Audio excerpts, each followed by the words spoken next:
दिए गए सार संग्रह के महत्वपूर्ण प्रश्नों पर रिवीजन करते हैं दोस्तों। प्राचीन सांस्कृतिक साहित्य में किस राज्य को प्रागज्योतिष के नाम से अभिहित किया जाता था? प्राचीन संस्कृत साहित्य में किस राज्य को प्रागज्योतिष नाम से अभिहित किया जाता था? आंसर असम। वज्जी, कलिंग, गंधार, अवंती में से कौन आरंभिक बौद्ध साहित्य में उल्लिखित महाजनपदों में शामिल नहीं था? आंसर कलिंग। मज्जी निकाय, जातक, खुद्दक निकाय और विनय पिटक में से धम्म किसका भाग है? खुद्दक निकाय। ऋग्वेदीय देवताओं में से किस पशुपालक पथभ्रष्ट पशुओं का संरक्षक माना जाता था? पूषण देवता को।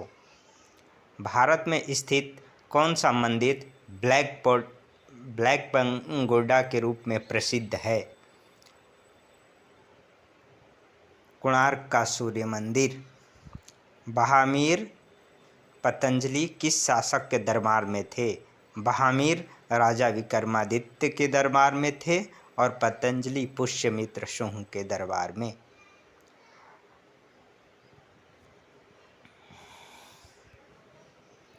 हड़प्पा सभ्यता में हल के टेराकोटा मॉडल कहाँ पर खोजे गए हैं? आंसर बनमाली। हड़प्पा मोहरों के निर्माण में किस सामग्री का उपयोग किया गया था? आंसर सेल खड़ी। प्राचीन भारत में किस महाजनपद में समूह शासक था? वज्जी महाजनपद में। सांची स्तूप में पाई गई मूर्तिकलाओं रिक्त सिंहासन, सालभंगिका, वृक्ष और चक्र में से कौन सी प्रत्यक्ष बौद्ध विचारों से प्रेरित नहीं है? सालभंगिका। सांची स्तूप में पाई गई मूर्तिकलाओं, जिसमें 4 मूर्तिकला पाया गया है सांची स्तूप में, रिक्त सिंहासन, सालभंगिका, वृक्ष और चक्र में से कौन सी प्रत्यक्ष बौद्ध विचारों से प्रेरित नहीं थी? सालभंगिका।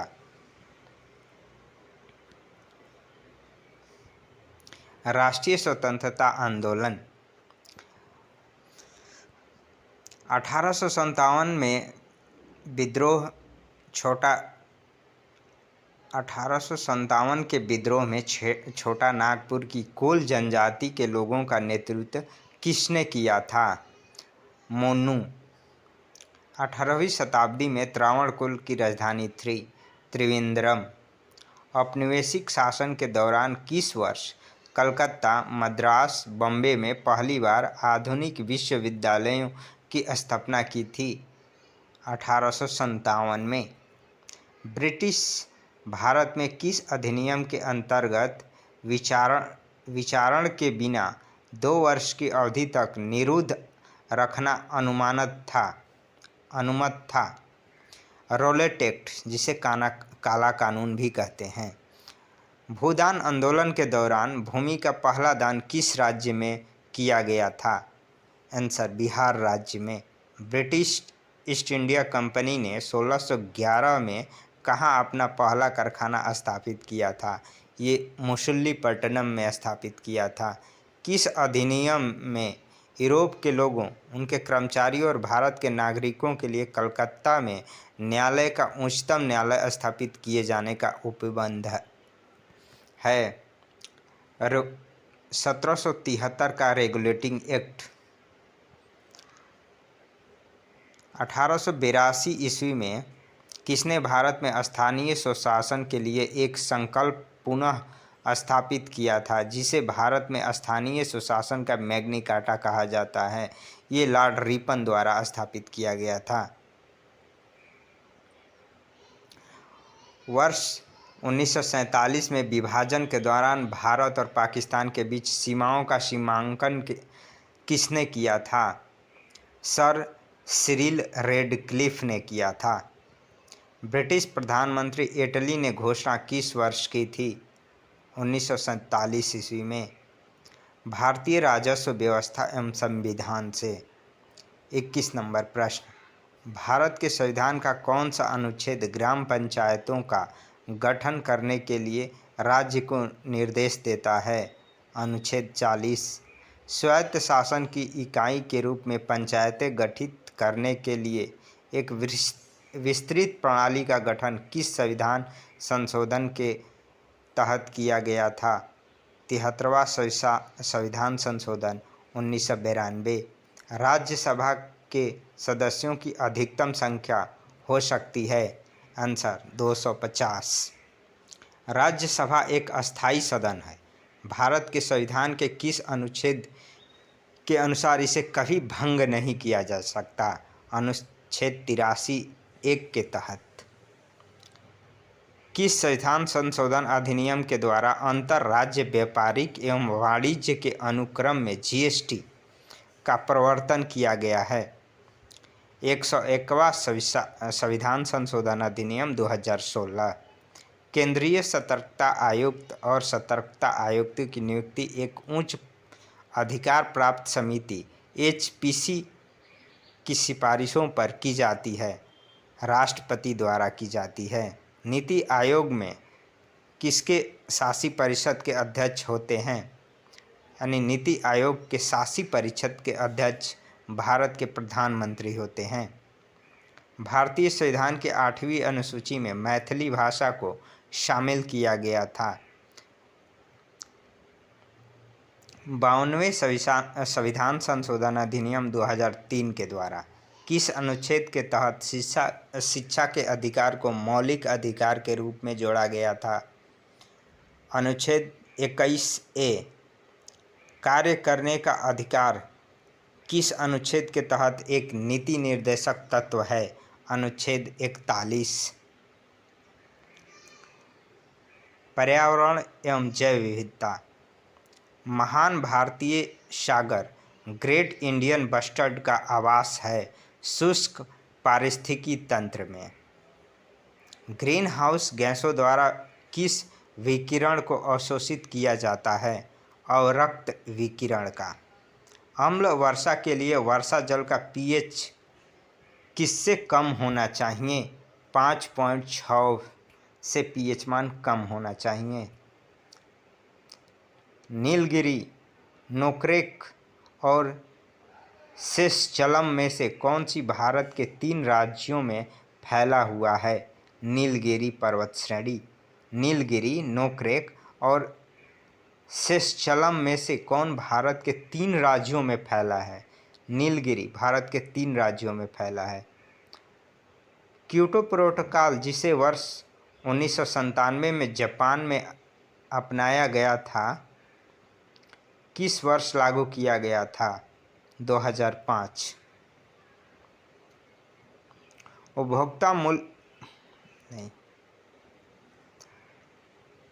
विश्व पवन दिवस किस दिन मनाया जाता है? 15 जून को।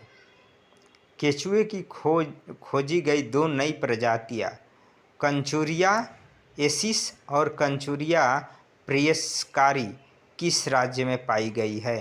त्रिपुरा।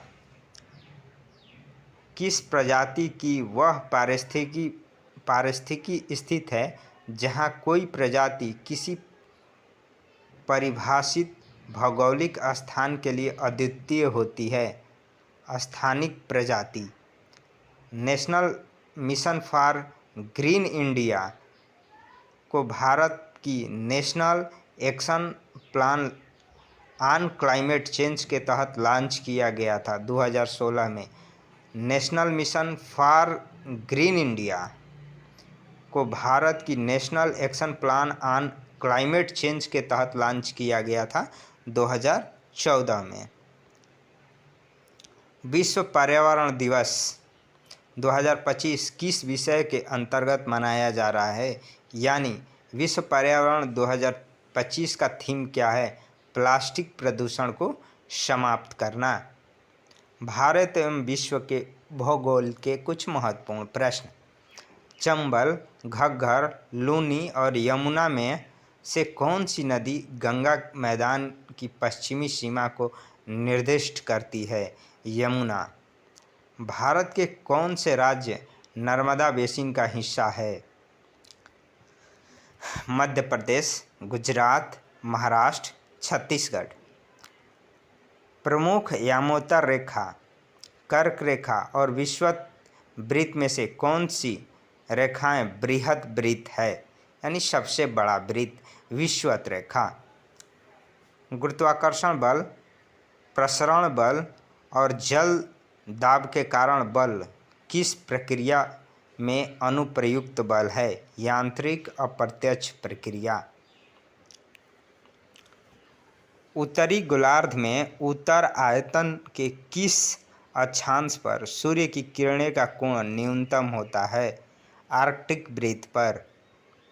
कहाँ कोरियोलिस बल शून्य होता है और पवन समदाब रेखाओं को लंबवत करती है? भूमध्य रेखा पर कोरियोलिस बल शून्य होता है। यह तब होती है जब हिमांक बिंदु से नीचे के तापमान वाली वायु की एक परत जमीन की सतह से निकट एक गर्म परत पर गिरती है, सहिम वृष्टि। पूर्वी घाट का सबसे ऊंचा शिखर महेंद्रगिरी किस राज्य में स्थित है? उड़ीसा राज्य में। 16 के रूप में ज्ञात भारत के शीतोष्ण कटिबंधीय वन किन पहाड़ियों में पाए जाते हैं? अन्नामलाई और नीलगिरी की पहाड़ी। 16 के रूप में भारत में ज्ञात भारत के शीतोष्ण कटिबंधीय वन किस पहाड़ी में पाए जाते हैं? अन्नामलाई और नीलगिरी की पहाड़ी। गुजरात स्थित प्रमुख तेल क्षेत्र है अंकलेश्वर, कोशंबा और महेसाणा। भारत में गैर सरकारी संगठन किसके माध्यम से जनता से धन जुटा सकते हैं? Social stock exchange. भू राजस्व अभिलेखों के अनुसार किस भूमि को कृषि योग्य व्यर्थ भूमि के रूप में वर्गीकृत किया जाता है?